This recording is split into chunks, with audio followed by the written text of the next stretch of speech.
Здравствуйте, уважаемые господа. Сегодня у нас необычный эфир. Сегодня у нас в гостях американский предприниматель Тони Хейес, или Тони Хейес, как его можно называть. И он человек, который с 1993 года делает бизнес в России, и сейчас имеет бизнес только в России, ни за границей ничего не делает, и при этом не умеет говорить по-русски до сих пор, уже 18 лет работая в России. Поэтому мы будем сегодня разговаривать по-английски. Чуть попозже Олег Тиньков объяснит, почему это надо делать. Все очень просто. Русский очень сложный язык, а английский очень легкий язык. И я считаю, передача посвящена будущим предпринимателям, и поэтому я считаю, что неотъемлемая часть настоящего предпринимателя – это умение говорить, а уж тем более понимать по-английски. Говорить ладно, но понимать это очень просто. Поэтому тот, кто не поймет сегодняшнюю передачу, это его проблемы. Итак, Тони Хейес. Прошу любить и жаловать, my old friend. Tony, first question is from me. Could you please tell about yourself? Could you please introduce yourself? Why did you born? How did you born? And where did you born? Etc. Well, I was born in New York City. Okay. In 1958 because my parents' wishes. Sounds sexy. Sound probably sexy in 1958, yes. I grew up By in the New way, York City. I'm sorry to interrupt you. Most of the people criticize me because I'm interrupting, but sometimes I have to. I truly believe... It's nothing new.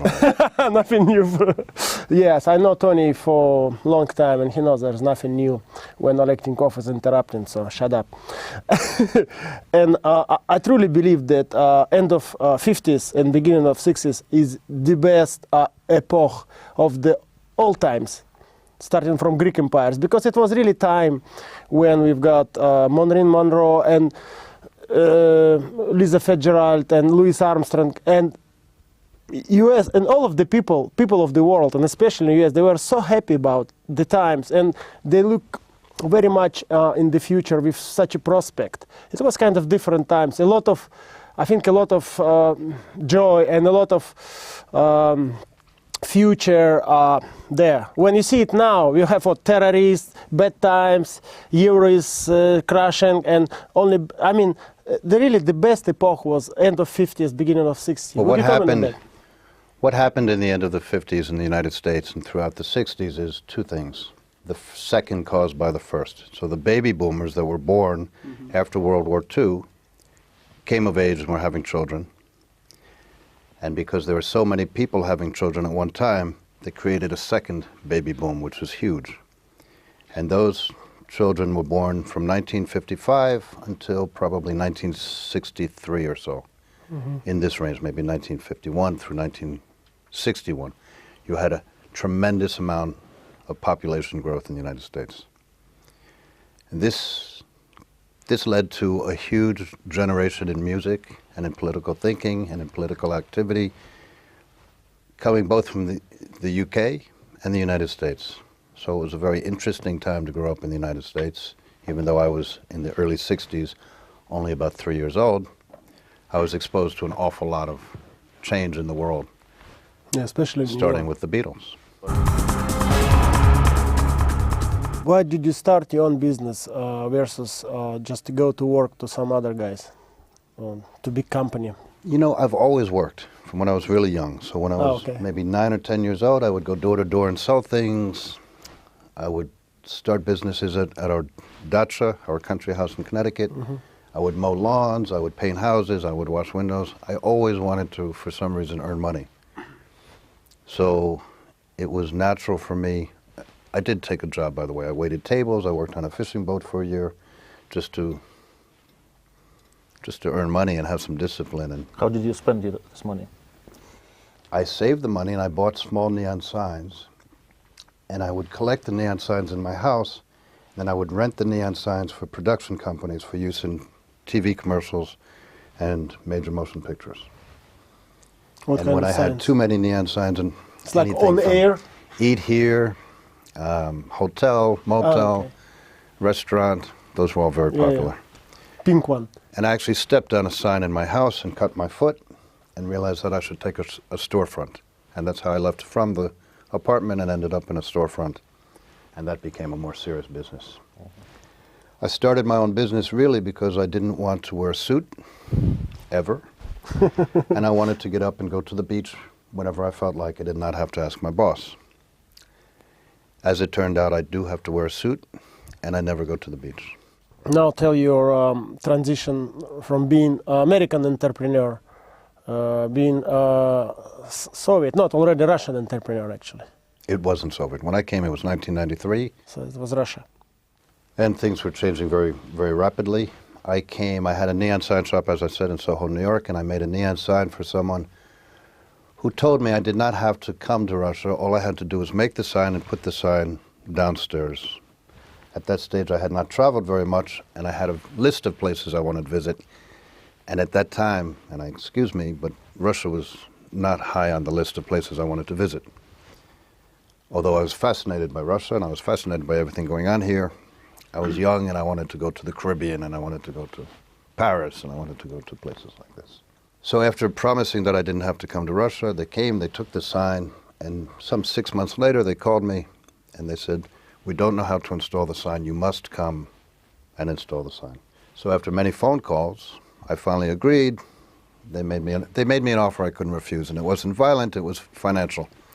So the financial offer was good enough for me to say, okay, I leave my business in New York, I'll come for 5 days, install the sign, and go back.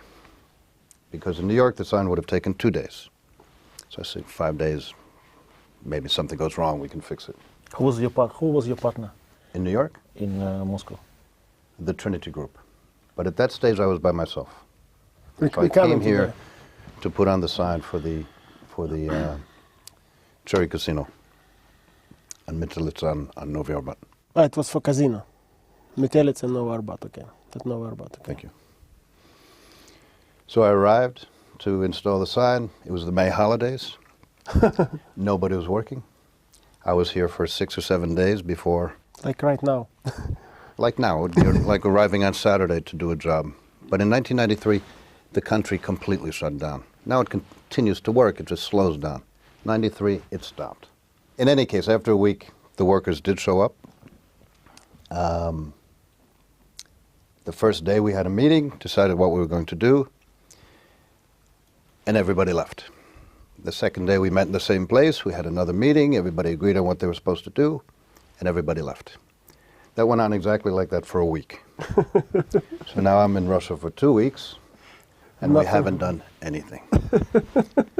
So I finally said, look, I have to go back to New York, nothing's going on, and I was assured that the workers would start to work and things would start to happen. Somewhere around the halfway through the third week, we did start to work, and the sign went up actually very slowly, but it did go up without any problems, except one of the last neon lamps to be installed broke during the installation. So we had to fix it. And I brought the parts and all the materials that I could fix it, and I know enough about fixing neon that I could fix it. We had to find a neon sign shop, which we found in Arkon, the state neon sign factory, which was up in the north of Moscow at the time. And we visited this, what I thought was a regular neon sign shop. And it was by far the largest neon sign shop that I had ever imagined existing. It was a full city block, and it was a vertical factory, and it was huge, and they had no work. So everybody was very excited to fix my tube. We fixed the tube, and then we had a couple of meetings with Arkon because they were looking for Western investment and Western partners. And we started to have some negotiations, and that brought me to the Trinity Group, and I asked them to be my partner and start a business in Russia. David Ikebashvili. Yes. Yeah, by the way, he was here. David was one of our guests. Really? Yeah, maybe back then, 3 months ago. yeah, 3 months ago. Yeah, he was right here. I hope he said something good about me. He actually mentioned, yes, he did, about excellent. Trinity Neon. So you become the biggest in Russia neon sign company or biggest outdoor. No, it depends on how you look at it. If you include billboards, we're a very small company. Mm-hmm. If you narrow that down and include only neon signs, which was kind of a niche part of the business, we were certainly the biggest. Mm-hmm. And in 2005, we sold Trinity Neon to News Corp, which is the company owned by Murdoch. How much did they pay you? They paid us very well. So you sold in 2005, and what then? I then joined a company called Imedia Holding, which is an advertising agency. It's a Russian company. And I came in and got involved in a number of things, and one of the things I got involved in was these television screen advertising inside the shopping centers and inside the supermarkets. And the contract had a lot of problems, and I was asked to solve the problems. To become a partner of that company? I did. Okay. Tony is the founder of the famous pub in Moscow called Hungry Duck. Tell us, Tony, about this experience. Is it true? It is true. You didn't know? No. I'm sorry. You never invited me. Well, I had to sell the company when I had children and get married because it just wasn't. It didn't. It's a Fit It didn't fit. Thank you. into your criteria. I wanted to open a restaurant for many years, and it seemed like a logical thing to do in Russia because there really weren't very many restaurants in the early to mid-90s, and the restaurants that were there really weren't very good. So we had the idea to build a steakhouse, and we found this location near Kuznetsky Most, and we built this beautiful bar. We imported the bar top from Finland, and we opened it as a restaurant. And because of its location and because of some other things and some misunderstandings with partners and other things which I really would rather not talk about, the business wasn't doing that well after its initial success. And slowly it became a nightclub. And eventually it was no longer a restaurant at all. It was only a nightclub. And I think it's fair to say the rest is history. So it was a great project to be involved in, and it was a great project to leave. It was famous at that time, huh? It was pretty famous. Infamous, I think is the word. when it was closed? I think I'm not even sure if it ever did close. It may still be running. I have no idea. Your company, Retail Profile, is making business in 12 regions of Russia. 12 cities. 12 cities of Russia. And what is the best cities for business? Well, you know, when I worked with Trinity in the old days, in the 90s, they always said, first you work and you get Moscow, and then it opens opportunities to move across Russia. Mm-hmm. That's not really true. Knowing how to do business in Russia, and in Moscow, does not give you the tools you need to do business in Nizhny Novgorod, or in Rostov, or in Samara. Each of these cities are so far away from one another that they have their own ways of working. They may be similar, but they're not. It's not a ticket into. If you have Moscow, it's not a ticket that you can go in. Yekaterinburg has proved to be a very, very good city, very strong. St. Petersburg is obviously the second capital. Some people say the first capital. But for us, we do as well in Yekaterinburg as we do in St. Petersburg, and sometimes better. Novosibirsk is a very strong city. Kazan is coming up strong all the time, especially now with the games coming. I think Krasnodar is going to grow very, very quickly. It's got super fertile land. There's a lot of activity and a lot of investment going in there. So anywhere there's investment going in, it's good for us because that means people have jobs and people are making money. And Russians, unlike Westerners, I don't know about Easterners, but unlike Westerners, they spend their money. They have the largest percentage of disposable income in the world, I think. Where do you think the crisis hits the most? In US or here in Russia? It hit, well, see, most of my experience in Russia is Moscow, and Moscow is certainly not Russia. And so there was no crisis in Moscow? No, there was a crisis in Moscow, but it certainly didn't hit Moscow the way it hit. For about 2 weeks was the crisis. Well, outside of Moscow, in the suburbs or in the countryside, people were devastated by the crisis. Because I haven't gone to US for many years now, and some people are saying that it's terrible crisis in US. Would you confirm, or what's the situation? It was pretty terrible in the U.S. Unemployment, I don't know the exact figures, but it was very high. In the Midwest, where you have the automobile industry, was crippled, and General Motors filed for bankruptcy, Chrysler, and they all had significant losses of jobs.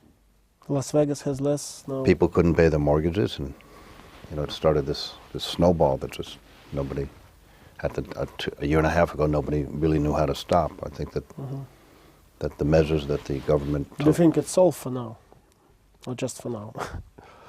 I think it's already hit the bottom and it's coming up. Solved? For some people, it'll never be solved. People lost their homes, they lost their jobs, they lost everything they worked for in their entire life, just taken back by the banks. Тони. Sorry. Greedy banks. By the greedy banks. The biggest difference to me between foreign entrepreneurs and Russians is the two things. First, lack of idea of win-win situation. So Russian entrepreneurs tend to grab anything to yourself and they don't care about the partner. That's the first problem of the Russian entrepreneurs, to me, versus foreigners. And the second, which probably would be more significant, is that Russian entrepreneurs are short-term thinkers versus US entrepreneurs. I think now it's changing, but mostly Russian, they think of 1 to 3 years time horizon, when US people would think 5 to 10 years horizon time, right? But the question would be, why would that be? I mean, why would it be? The lessons are pretty clear that what's yours here isn't always yours. Somebody can come and take it away.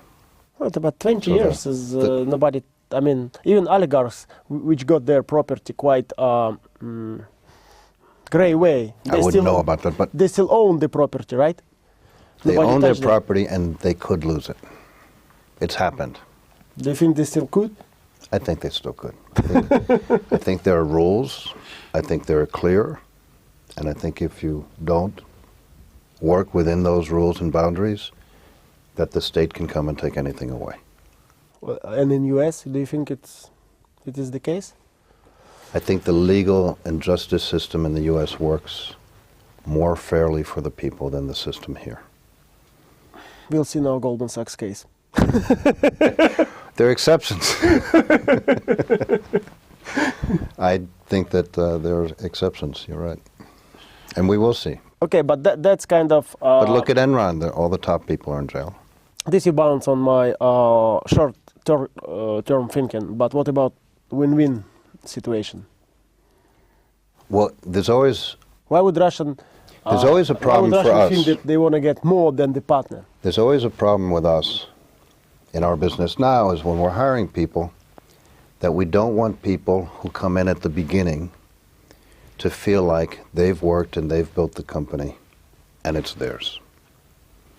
So it's part of our interview system. When we're interviewing candidates to work with us, we tell the story because there are many examples of people working in a company when it starts up. They didn't put money in, but they did a lot of the work to get the company to the next level. And there's something that happens here where people believe that they own the company, or the company is there. Not that they own it, but they have the right to own the company because they made it. One way I work on that problem is I work in my companies. I'm not sitting on an island somewhere and having somebody build a company and just invest money and taking money out. But it's also the way to do it. It's capitalism. It is. But Russia is very young in this capitalism. 20 years is really nothing. So I think that we're going to see a lot of changes. The main idea of this show, obviously, to show young guys, because on the internet, mostly young Russian generation, mostly from the regions, to show them that there are lots of possibilities to start their own business. There are still lots of possibilities despite we are not in 1993, to do some service and other things. And we encourage them to become an entrepreneur, and because we truly believe, me and Oleg, probably only in this country, that more entrepreneurs are out there, a better life for everybody, and the country is developing faster and better. Would you comment on that? Or what could you suggest? I think it's absolutely true. I think Russians travel more than they ever did. They see things, they have ideas, and they bring them home and they start them. So my new business, Retail Profile, it's a brand new concept for Russia. It's never been done in Russia. We've had a huge success despite the crisis. And the people that are selling things on our carts are selling things that have never been sold in Russia. Mm-hmm. So you travel, you see a good idea, you bring it home and you go for it. And the thing that makes great entrepreneurs is having the guts to go for it. It's not everybody's, fits into the box of being able to do that. But I want to answer one other question you asked me before. Do I have any regrets? And I really don't, aside from not learning how to speak Russian, which there's no excuse for, so I won't make any. But I met my wife here, Tatiana. Yeah, I would like to ask about your family. Go ahead. How old? Our son Pavel is now 20. He's in university in Barcelona. We have a daughter, Jessica, 12, is now in 7th grade. She's 12 already? She's 12 Oh already. my God. And we just had a son Paul is 12, 11 months ago, Luke Anthony, named partially after me. Congratulations. Thank you. Online. And he's super. And having a baby in the family again after, Jessie hasn't been a baby in 10 years. Yeah. 12 years. She was a baby, and Yeah. It just gives you so much more interest and excitement. It makes me Motivation. feel younger and motivation, and kids are just great. So we'll probably have another one. So It's a good idea. had I not come here, I would not have met Tatiana, and we would not have made this super family. What would be the main difference between Russian woman and any other woman? Because I feel there is a real, for foreigners, when they met Russian woman, there is really kind of conspiracy. There is something, beyond. What would it be? What is the difference between Russian woman and any other woman? Russian women, generally speaking, Go ahead, Tony. Don't forget, it's called Business Secrets with Oleg Tinkov. proud to be women. Okay. They're proud to be sexy. They want to be sexy. They want to be attractive. Heels. They want to be smart. They want to be independent. They want to be strong. And most Russian women I know really fit that bill. They're all of those things. They like wearing high heel shoes because they know it makes their leg look great and everything above. There was no feminist movement here, and there never would be, because Russian women don't need a feminist movement. They do work. You come into our office, I know you think it's sexist, but we only hire women so far. We find them to be great workers. We find them to be incredibly dedicated and focused and smart and committed to the business. Really dependable. Russian women, in my opinion, and for me, are, and I hope this doesn't get back to my family, my sister-in-laws, but they're super. They're fantastic. And my wife is one of them. She's great. Could you give an advice for the young man who is living in Nizhny Novgorod now? Make a statement for young, potential Russian 18 to 20-year-old entrepreneur. What would you tell him? In my experience, anywhere in the world, if you want to work, you can work. If you have a great idea, if you can't do it on a large scale, you can do it on a small scale. And most great things in this world have come from small ideas, from small people, and have grown into big ideas and big businesses. If you're young in today's world, you have so much opportunity. There's really not an excuse, period. Thank you very much. Super, Tony. I'm Thank so you. glad I invite you here. Me too. And I'm sorry I haven't couldn't seen make you it for last ages, time, but no, it's but- excellent.